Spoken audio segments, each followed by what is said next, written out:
सेरफां हायेनपुरी नैबे फोथाराव गाजा गोमजायै सानथामनि हाबाफारिजों खुंफुंनो थाखाय थि खालामदों। दिनैहाय बेनिनो गाहाय खुन्थियाखौ गायसननाय जाबाय। बे हाबाफारिखौ जोङो कुमारिघाटा दख'रा दुलाराय बर' फरायसा आफादनि बेन्दोङाव बगाजुलिनि गासैबो रायजो राजाफोरनि हेफाजाबाव जोङो गाजा गोमजायै खुंफुंनो थाखाय थि खालामदों।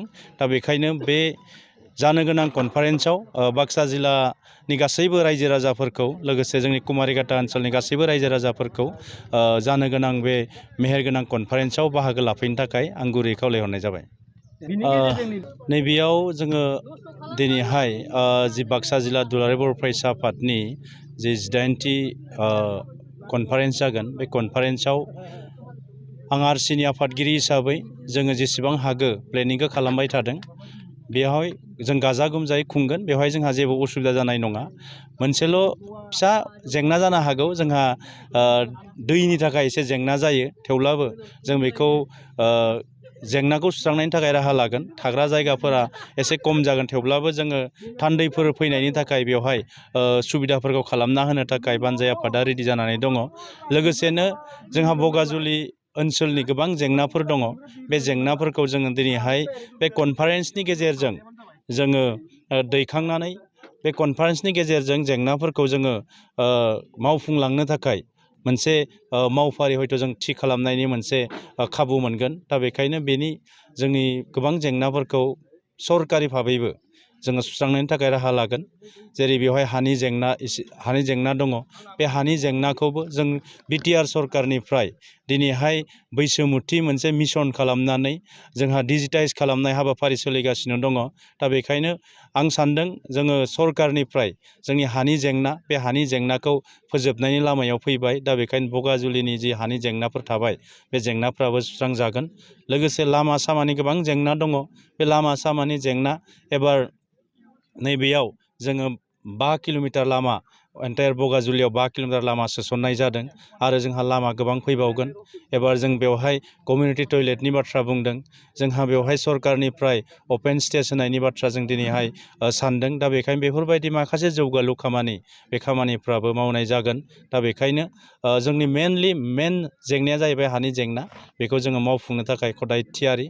आरो जोंहा बगाजुलिनि गेजेरावनो भेटेनारि कलेज गायसननाय जागोन आरो बाथौ हारिमाफुरि जोंहा बगाजुलिनि गेजेरावनो गायसननाय जागोन। दा बेनि माखासे जेंनाफोरखौबो जि जेंनाफोर दङ, बे जेंना पर्यायक्रमे बे जेंनाखौ सुफुंनायनि थाखाय जोङो राहा लागोन। आरो सरकारि भाबै माखासे जोंहा बेवहाय जोंनि EM फैगोन, जोंनि हयथ' बिटिआरनि गाहाय मावफुं सोद्रोमा प्रमद बर' सार बिथाङाबो हयथ' बाहागो लानायनि खाबु दङ। दा बेखायनो बेनि गेजेरजों माखासे जेंनाफोरखौ जोङो सुस्रांलांनायनि राहा लागोन। गिबियाव गासैबो बर' माहारिनिसिम नैबे समाव गाहाम हामलायनायखौ बावहरदों आरो बाक्सा जिल्ला दुलाराय बर' फरायसा आफादनि 18थि बोसोरसालिया जथुम्मा, लोगोसे कुमारिघाटा दख'रा दुलाराय बर' फरायसा आफादनि 49थि बोसोरारि जखनथाइ, बेखौ जथायै नैबे जि बगाजुलिनि नैबे फोथाराव, बे हायेनपुरी फोथाराव बेखौ खुंफुंनाय जागोन फैगौ डिसेम्बर दाननि 8, 9 आरो 10 खालाराव।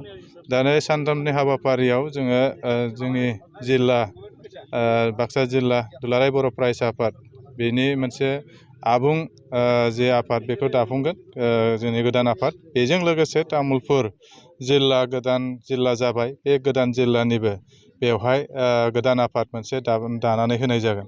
दा बेवहाय मोननै जिल्ला आफाद बेवहाय दानाय जागोन आरो बेजों लोगोसे जोंनि डेलिगेट बेवहाय दङ।